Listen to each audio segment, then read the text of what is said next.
cerita, terus saya cerita katanya sekolah itu kan atau bisnis. Iya kok. Kalau itu gue pengen hias sekarang dia. Iya. Sama tadi. Tadi apaan, Bang? 36 meter. Ya, mau begini ya.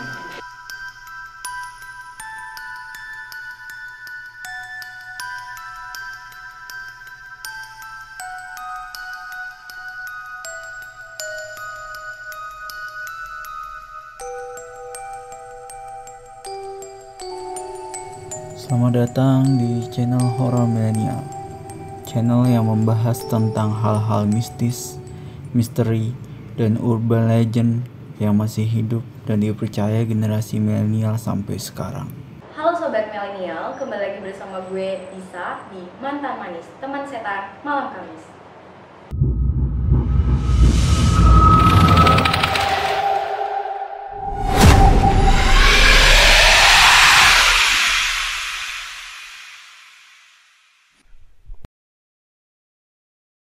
Di Mantan Manis, gue akan bercerita tentang kisah-kisah yang seram, urban legend, dan mitos yang terjadi di sekitar kita dan mungkin dialami oleh kita sendiri.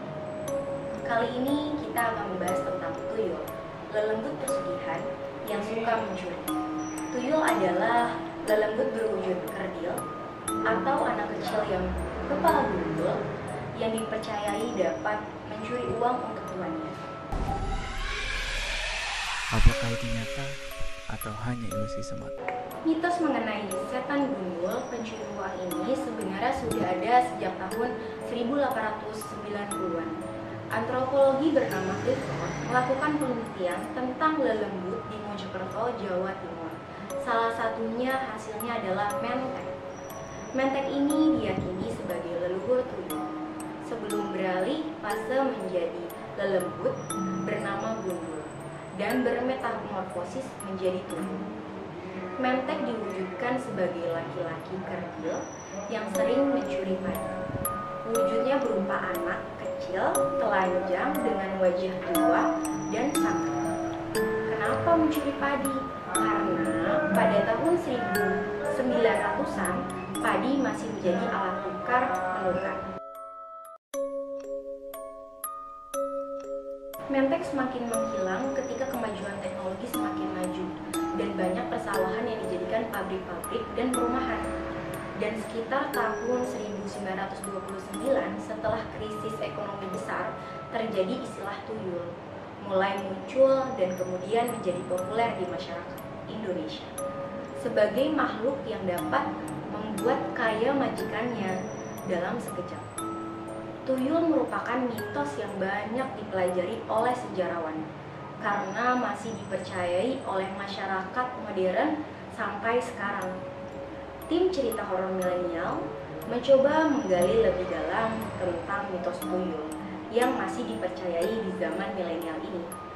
Untuk kami menghadiri Pak Amin sebagai narasumber yang tinggal lama di Cawang dan beberapa kali memiliki pengalaman yang bersinggungan dengan tuyul.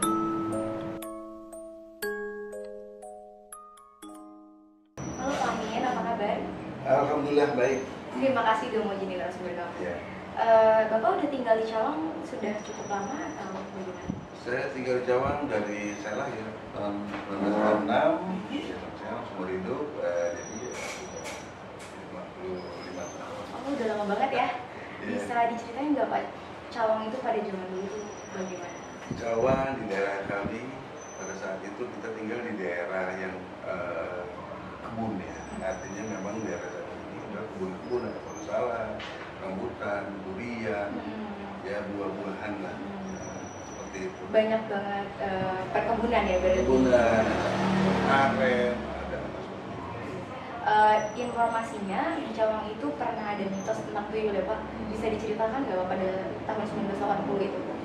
Iya, tahun 1980 kita kan masih kecil ya, dalam arti masih kayak SMP saat itu, jadi kita itu ditakut-takutin lah, ada ini lah segala macam, kalau mati nggak boleh keluar, seperti itu, nanti kamu lihat itu.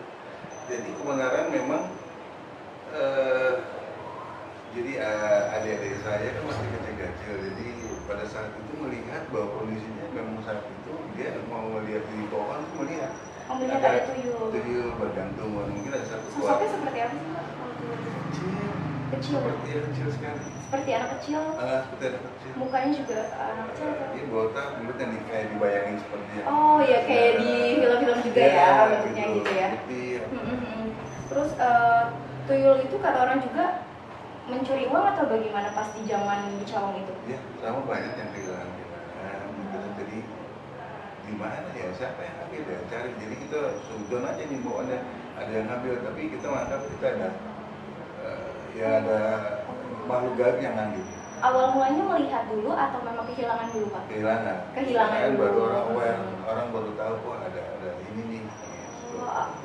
Oh, pertamanya kehilangan dulu, lalu ada yang melihat juga, melihat itu di bawah pohon atau gimana? Ada mungkin di daerah situ yang di daerah sini ya, yang di rumahnya bawa kemenyan lah, Oh, bawa gitu. apa seperti itu. Jadi kita ya sudah mencurigai atau seperti itu. Ya, suzon jadinya kayak di rumah tersebut Dia wanginya bau kemenyan, ciri-cirinya seperti itu. Terus ada sosok anak kecil yang ada yang melihat di rumah tersebut. Di rumah tersebut. Jadi adik saya pun melihat gitu. Oh iya. Seperti itu. Oh, bergantungan di dekat Bergantungan, pohon ya. tersebut. Oh, jadi memang banyak gitu. ada bukti nyata melihatnya itu sosok tersebut. Itu sempat hilang ya Pak? Sempat mitosnya itu hilang, terus muncul lagi di 2018. Iya. Itu gimana ceritanya Pak?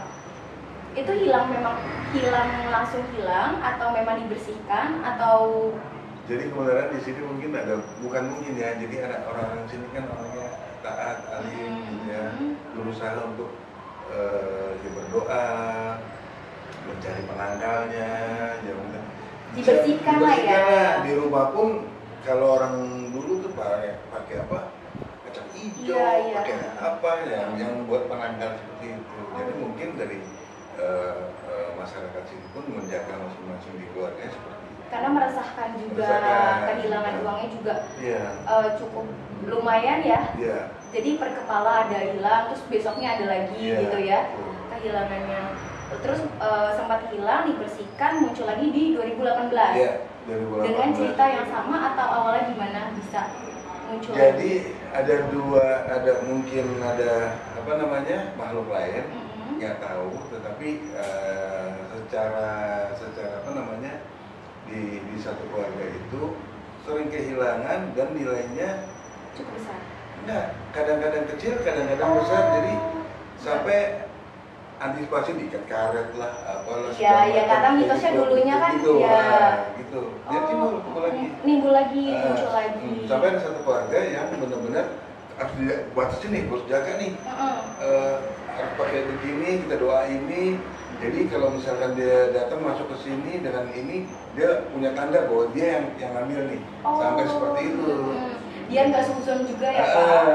Jadi memang tetap aja kita nggak bisa ngebuktiin dalam hati itu orangnya, tapi terbukti orang itu punya tanda. Oh, tanda untuk tanda di mukanya, apanya, jadi kayak untuk memastikan kalau memang orang tersebut yang mengambil. Setelah itu kan menghilang gara-gara uang itu dicuri si tuyul itu. Kesel kadang-kadang orang kayak misalkan aduh kok uang gue udah ngumpulin nggak hilang lagi. Ini kapan bisanya, dan itu cukup lama dan itu hilang. Sosok yang di 2018 ada yang melihat juga atau hanya karena kehilangan terus akhirnya kita jadi orang-orang sekitar jadi orang nyangkanya ini tuyul, babi ngepet atau apa segala macam yang berbau seperti itu. Akhirnya jadi keinget pada tahun 1920 pernah terjadi lagi kayak gitu. Terus berhasil Pak dihilangkan.